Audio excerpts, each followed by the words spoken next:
22, Canto C, Chapter 25, text 26. Okay, is that clear? How many of you have smartphones? Smart people have smartphones. But those that are really smart, they have Prabhupada books on their smartphone. So how many of you have Prabhupada books in your smartphone? And the rest of you don't have smartphones? I think you're being too modest. Sometimes people don't even want to advertise their smartphones because then you look a rich man. Okay. But these days, nobody refers to the board for shlokas, they just pull out their smartphones. Bhaktya Uman Jata Raga Indriya Vesa Shrutam Chanu Chintaya Chitasya Yato Jhane Yoga Yukto Yatishate Yajvi Yoga Marge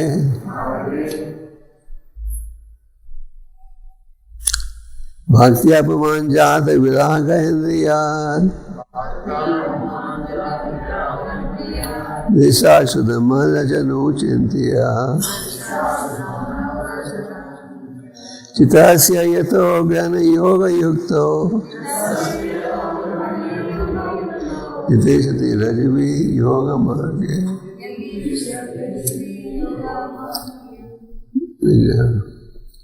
Bhaktya Pumanjata Viraga Indriya Visasudamana Janu Chintiya Chitasya Yato Jnana Yoga Yukto Yateshati Rajvi Yoga Marge Bhaktya Pumanjata Viraga Indriya Visasudamana Janu Chintiya Chitasya Yato Jnana Yoga Yukto Yateshati Rajvi Yoga Marge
If you don't mind, we'll go straight to the word meaning. Word meaning. Bhaktya by devotion service. Janta Viraga having developed disease. Indriya for self gratification. Krishna seen in this world. Shruta heard in the next world. Maharaja by activities of creation. And so on. Anuchintaya by constantly thinking about. Chitasya of the mind. Yata, engaged. Grahane, in the control. Yoga Yukta, situated in devotional service. Yatisyate, will endeavor. It will be easy. Yoga Magai, by the process of mystic power. Translation purport by the mind is equal to Gopal. Translation. Thus consciously engaged in devotional service in the association of devotees, a person gains distaste for sense gratification, both in this world and in the next. By constantly thinking about the activities of the Lord, this process of Krishna consciousness is the easiest process of mystic power. When one is actually situated on that path of devotional service, he is able to control the mind. Responsibly. Thus consciously engaged. Louder. Thus consciously engaged in devotional service, in the association of devotees, a person gains distaste for sense gratification, both in this world and in the next. By constantly thinking about the activities of the Lord, this process of Krishna consciousness is the easiest process of mystic power. When one is actually situated on that path of devotional service, he is able to control the mind. Purport. In all scriptures, people are encouraged to act in a pious way so that they can enjoy sense gratification not only in this life but also in the next. For example, one is promised promotion to the heavenly kingdom of higher planets by pious spiritual activities. But a devotee in the association of devotees prefers to contemplate the activities of the Lord, how He has created this universe, how He is maintaining it, how the creation dissolves, and how in the spiritual kingdom the Lord's pastimes are going on. There are full literatures describing these activities of the Lord, especially Bhagavad Gita, Brahma Samhita, and Srimad Bhagavatam. The sincere devotee who associates with devotees gets the opportunity to hear and contemplate this subject of the pastimes of the Lord, and the result is that he feels distaste for so-called happiness in this or that world, in heaven or on other planets. The devotees are simply interested in being transferred to the personal association of the Lord. They have no more attraction for temporary so-called happiness. That is the position of one who is yoga yukta. One who is fixed in mystic power is not disturbed by the allurement of this world and that world. He is interested in the matters of spiritual understanding of the spiritual situation. This sublime situation is very easily attained by the easiest process, Bhakti Yoga, Ruchubi Yoga Magi. A very suitable word used here is Ruchubi or very easy. There are different processes of Yoga Magga, attaining yoga perfection, but this process, devotional service to the Lord, is the easiest. Not only is it the easiest process, but the result is sublime. Everyone therefore should try to take this process of Krishna consciousness and reach the highest perfection of life. Hare Krishna. ॐ ज्ञानञ्जनाशलाकया चक्षुर्मिलितं तस्मै श्रीगुरवे नमः। श्रीचैतन्यमनोभीष्टं स्थापितं येन भूतले स्वयं रूपः कदा मह्यं ददाति स्वपदान्तिकं। जय श्री कृष्ण चैतन्य प्रभु नित्यानंद श्री अद्वैत गदाधर शिवासादि गौर भक्तवृंद। हरे Krishna Krishna Krishna Hare Hare Hare Ram Ram भक्त्या प्रमाण जाते विराग इंद्रिय विश्वास धर्म रचनो चिंतिया चित्तस्य यतो ज्ञान योग युक्तो यतस्य रजबी योग मार्गे। This is a famous verse of the Bhagavatam. Is it right, Maharaj? It's a very well-known verse of the Bhagavatam. It is very often quoted. So as I said, this section of the Bhagavatam emphasizes on the need to get attached to a saintly person. Earlier in this chapter, Devahuti, the mother of the Supreme Lord, Kapila Dev said, "My dear son, you are my transcendental eye." Transcendental eye means through whom I can gather information. Therefore, please guide me. How can I become free from the miseries of birth and death? The son was very pleased by the question. Just like those of you who are Krishna conscious, and somebody meets you, "Prabhu, tell me more about Krishna consciousness. I want to go back to Godhead." You feel happy, isn't it? So the Lord was happy at inquiry. And the Lord said, "My dear mother, get attached to a transcendentalist. You get attached to a transcendentalist or a sadhu, then that can open the doors of liberation. If, on the other hand, you get attached to a materialistic person, then that opens the doors to bondage." So the son was saying, get attached to a saintly person. But what does it mean, getting attached to a saintly person? It doesn't mean you just sentimentally get attached. What in reality it means is you get attached to the instructions. You get attached to the Vani, Vapu and Vani, the two processes how we associate with saintly person. Vapu is always temporary, and that refers to the association and the knowledge you derive from that association. Vani refers to meditation on the instruction. Lord Kapila said, get attached to the sadhu. Then he says, what are the qualities of a sadhu? And he further says, these saintly people are always engaged in devotional service, in hearing and chanting about the glories of the Lord.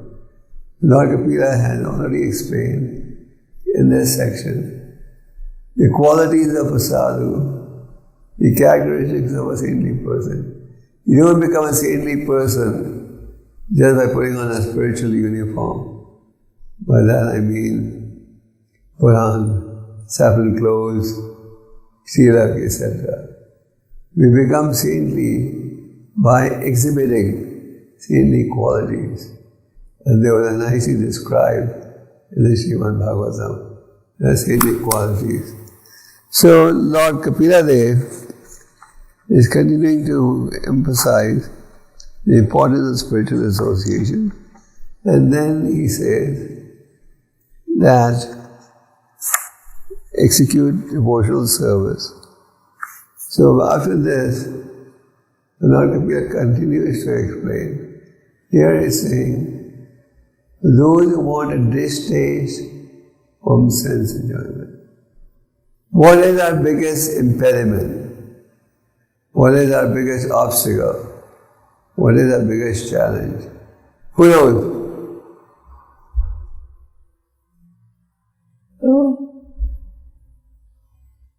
The biggest challenge is getting a distaste for sense gratification. Am I right, Mark? That's our biggest challenge. How to get a distaste for sense gratification? Because we're so used to sense enjoyment. We are born and brought up in the environment where from a young age we are taught about the glories of sense enjoyment. Just like this chapter is called the glories of devotional service, there is also the glories of sense enjoyment. And the beauty of sense enjoyment is, you don't have to go to a school or college to be educated in sense enjoyment. It comes automatically as you get older.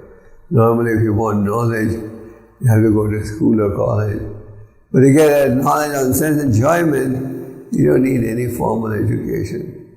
It comes naturally. And this is the greatest impediment. Just like in the 3rd chapter of the Bhagavad Gita, Arjuna questioned, how is one compelled into sinful acts, even unwillingly? I know it's wrong. I don't want to do it, but I still get compelled. And the Lord replied, it is lust only, the all-devouring enemy of the living entity, is always burning like fire, and it is never what? Satiated. It doesn't, you can't give it up so easily. Then the Lord says, where this enemy is to be located. Where? Mind, intelligence, and the senses. And then the Lord says, how to destroy this enemy with a weapon of knowledge.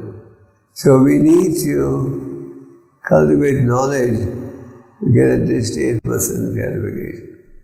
At the present moment, we are very deeply attached to sense gratification.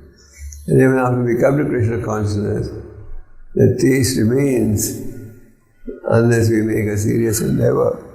So what is the Lord saying in this verse? Thus consciously engage in devotional service in the association of devotees.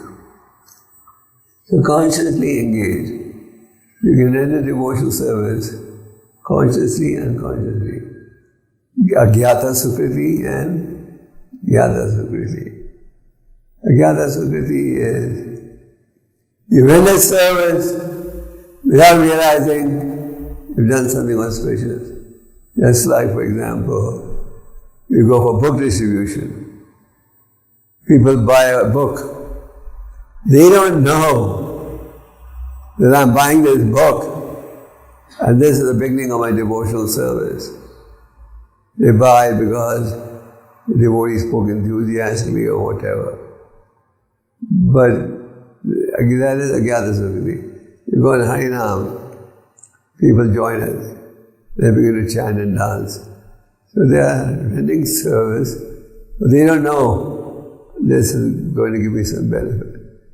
Whereas consciously engaged means you know how devotional service should be executed, what the process is. The process of devotional service is not something whimsical. The process is very clearly defined and explained by the Acharyas.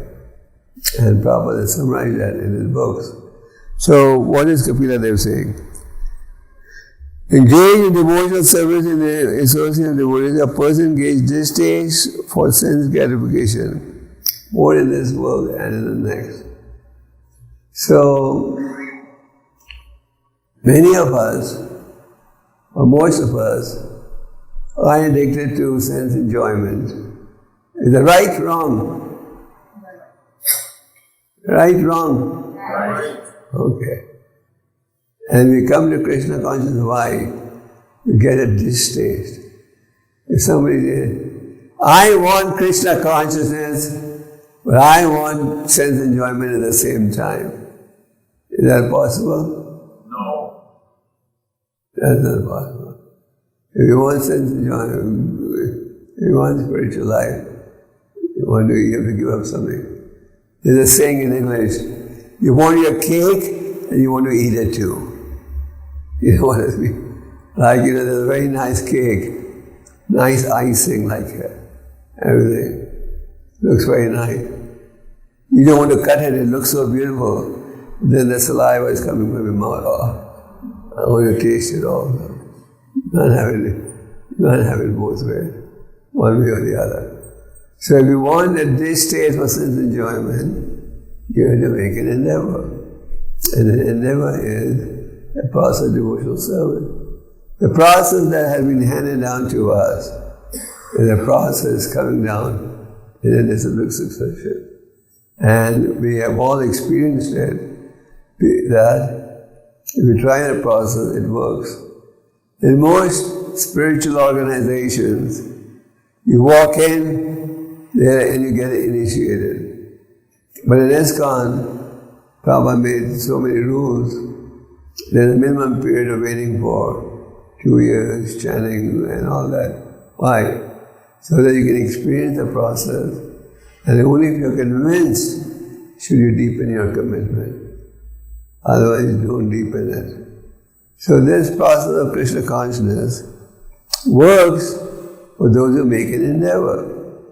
So Kapila Dev is saying that they engage by engaging in devotional service, in the association of devotees, you can get a distaste for sense gratification, both in this world and the next. So if you want a distaste from sense enjoyment, this is the process.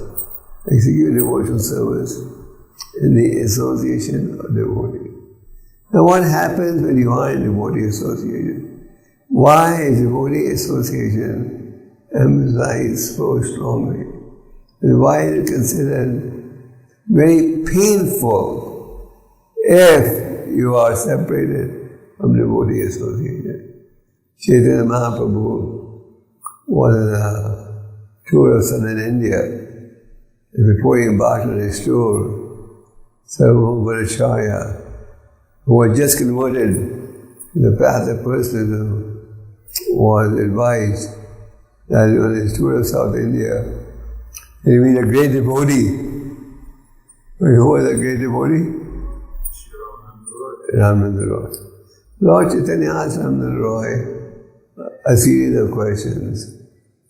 One question he asked was, what is the most painful experience for a devotee?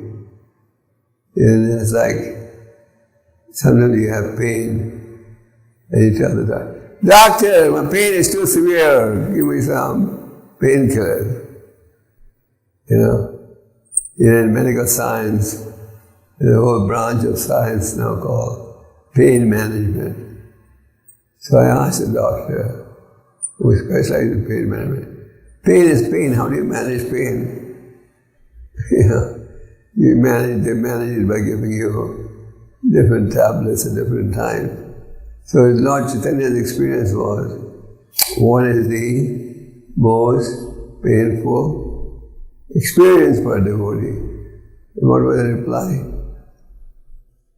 Apart from separation of devotees from devotees, I know of no unbearable pain.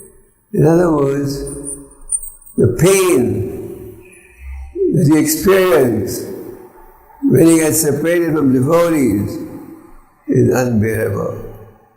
So that should be our position. So we should want to execute devotional service in the association of devotees.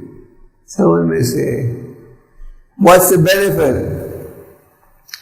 The prime benefit is, if you are in genuine association, you hear the philosophy, and that will inspire us to also follow. And when you are in devotee association, our goal or mentality should not be that everyone has to listen to me. When you are in a community of devotees, we are anxious to also listen. That's humility. I'm ready to listen. Birds of the same feather flock together. You heard that before? So when you are in the association of devotees, you get a distaste for sense gratification. How can you get a distaste for sense gratification? How? What do you have to do? You have to experience what? Higher taste. Am I right? We have a cookbook called the Higher Taste. So when you experience the higher taste, then you can abandon lower taste. But if you don't experience the higher taste, then you're not going to experience, and you won't give up the lower taste. Just like if you're doing a job that pays you $100 a month, you only give it up if you get something with a higher salary. So when you engage in devotional service, and when we talk about devotional service, what do we mean? We're chanting together, we are eating prasad together, we are attending the Bhagavatam class together. The Bhagavatam class is a very important ingredient on a spiritual attempt. It is not that we should only come to the Bhagavatam class when there is a sannyasi or a senior devotee. We should make it a point to come to the class on a regular basis. And what does the Bhagavatam say on this point? What's that famous verse? Nasta prayesha badreshu nityam bhagavasya bhagavati utama shloke. So we should regularly hear and read the Srimad Bhagavatam. And we should come to these classes, even if there's no senior devotee. You know how people go to watch movies, they see who the stars are. If they have a famous star, then they go to see the movie. So sometimes we have the majority. Let's see who the speaker is, then I'll decide whether I'll go or not. We should be attending the classes on a regular basis. Now, in devotee association, it's easier to execute devotional service, isn't it? Sometimes I know the devotees, they get transferred or located in a city where we don't have a temple and we don't have enough devotees. And they always go, Maharaj, there's no association there. So, look, when you are in association, it becomes easier to execute devotional service. Is that right? When you come to the temple, they see everyone chanting. Don't you feel like chanting also? When you're attending a Bhagavatam class, there's only one person falling asleep. Do you feel enthusiastic? No. So when you are in devotee association, you're more inspired to execute devotional service. Then another point is, we have to get a distaste for sense gratification, both from this life and the next. In other words, we have to recognize sense gratification is simply an impediment and also not take interest in karma kanda. Karma kanda means I want sense enjoyment in my next life. Karma kanda is a sort of business engagement with the Lord, where you say, my dear Lord, I'm going to do this sacrifice for your pleasure. But in exchange, I want these benefits. So karma kanda, does it satisfy the individual? Yes, no. I know that people are listening or sleeping. Okay. Does karma kanda, can it satisfy the individual? No. Yes, no. No. What is that famous verse that discusses that? Krishna bhakta niskama atayeva shanta bhukti mukti siddhikami sakariya shanta. Those who want to render devotion, selfless devotional service, atayeva shanta, they are always peaceful. One who is on the unalloyed path of devotional service, he is peaceful in all situations, position of comfort or a position of discomfort. It's not that if we become a devotee of the Lord, there will be no discomfort, there will be no challenges, no difficulties. No, there will be. But since we have embarked on the unalloyed devotional path, the devotee is always peaceful. And in comparison, Mukti siddhikami sakariya shanta. Those who want karma kanda, liberation, etc., they're always unpeaceful. So karma kanda is not the ultimate. Vyasa, having compiled the vast Vedic literature and summarized it in the Vedanta Sutra, was still feeling despondent. And when he was meditating on the banks of the river Saraswati, as to what could be the cause, who appeared? Nandamuni. He said, The cause of your unhappiness is you haven't exclusively glorified the process of pure devotional service. And then came the Srimad Bhagavatam. So one who has knowledge knows that I don't want material happiness now or later. Even if you do karma kanda, you can get elevated to a higher planet. But can you stay there for long? You can only stay as long as your karma allows you. That's like a plane can only fly as long as it has enough fuel. Before exhaustion, it has to descend. You can go to a country, stay there, only as long as the visa allows you. So, karma kanda activity gives you a visa to go to the heavenly planets. And you go to the heavenly planets, you can experience much higher sense of enjoyment than on this planet. But it's all temporary. Therefore, in the Bhagavad Gita, Krishna says, Brahma Bhumana Loka Nana Vritana Rajuna.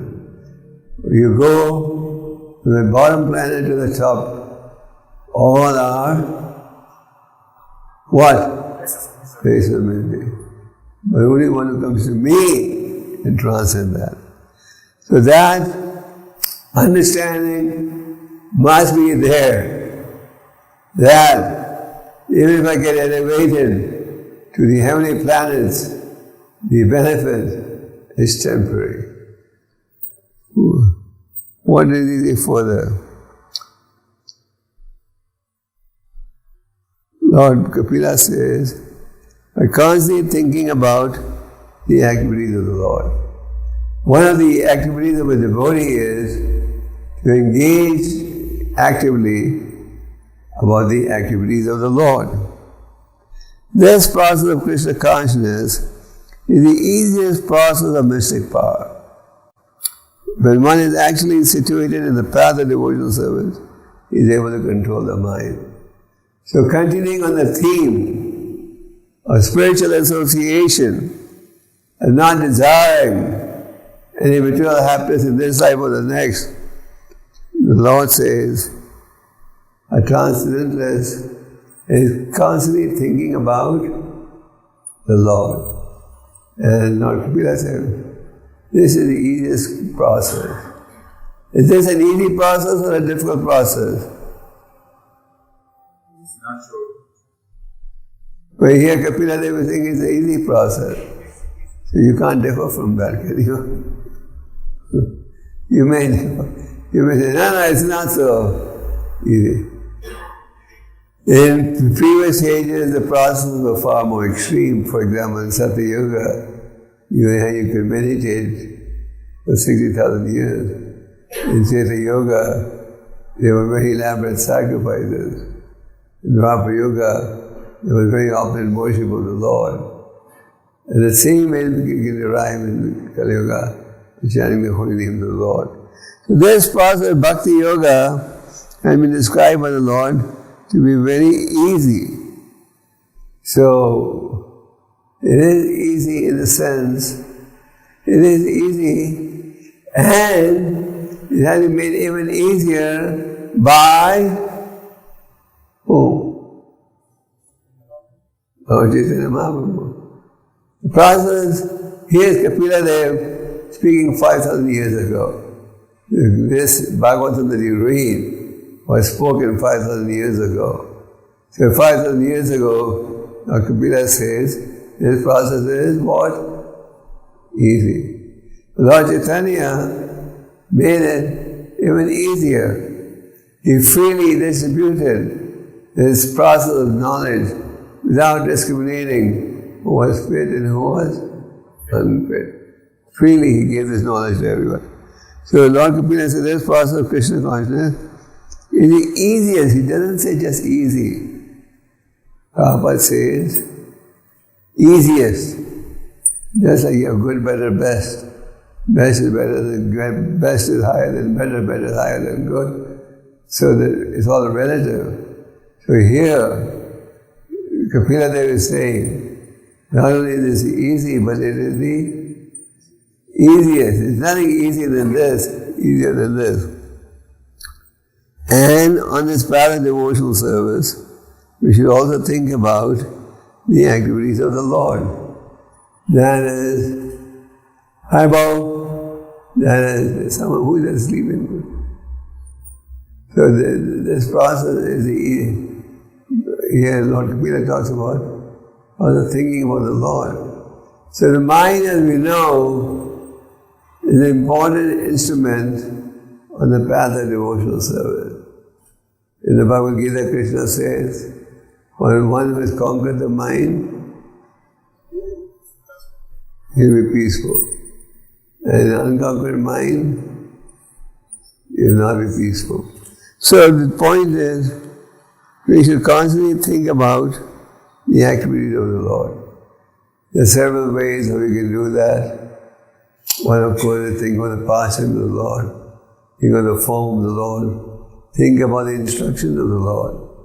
Just like a holy name is not different from the Lord, is that right? Is that true? Yes. Some people wonder, how can you guys chant the same name and not get tired? We don't get tired because the holy names are not different from the Lord. Similarly, the message of the Bhagavad Gita is not different from the Lord also. The message of the Srimad Bhagavatam is not different from the Lord also. So when you meditate on the shlokas of the Bhagavad Gita, when you meditate on the shlokas of the Bhagavatam, you're actually associating with the Lord. And Prabhupada even says in one of the purports in this section, that when you associate with the devotee, you really mean associating with the Lord. Because the characteristic of a devotee is, you only when you talk spiritual subject matter with you. So when we engage the mind in thinking about the glories of the Lord, or the teachings of the Lord, we are actually associating with the Lord. Because this is not different from the Lord. In the Bhagavatam you read that when the Lord departed to his planet, the Lord departed from the material world, his constant companion Arjuna was very sad, heartbroken, lamenting in grief. For us to realize the pain that the gopis felt for the Lord, or the pain that Arjuna felt when the Lord departed, is not easy because we're so accustomed to not remembering the Lord. But then Arjuna began to meditate on Krishna's instructions from the Bhagavad Gita. And when he began to meditate on Krishna's instructions from the Gita, what did Arjuna feel? He felt that Krishna was right there next to him. When you read the Bhagavad Gita attentively, you'll feel that Krishna is right there next to you. And then his moroseness disappeared and he became blissful again. So if we engage in thinking about the Lord, then you'll also be able to control the Lord. So basically, a devotee of the Lord wants to engage in pure devotional service, unalloyed service to the Lord. And Lord Kapila is saying that if you execute devotional service in the association of devotees, then you will be able to make get at this stage of sense gratification. Many times when we devotees feel, before we get initiated, we are very keen about associating and so on. Once we get initiated, we think, oh, now I've achieved my goal. It's not necessary to associate. But that's a misleading understanding. Initiation is just the beginning of spiritual life. It's not the end. It all depends how we endeavor. So constant association is paramount if you want to make spiritual advancement. And if you don't want to make spiritual advancement, then you may not associate. So to summarize, Lord Kapila is continuing to describe that by engaging in devotional service, in the association of devotees, you can get at this stage for What? How many people want to descend from sense gratification? Everyone. Assembly of pure devotees. Hare Krishna.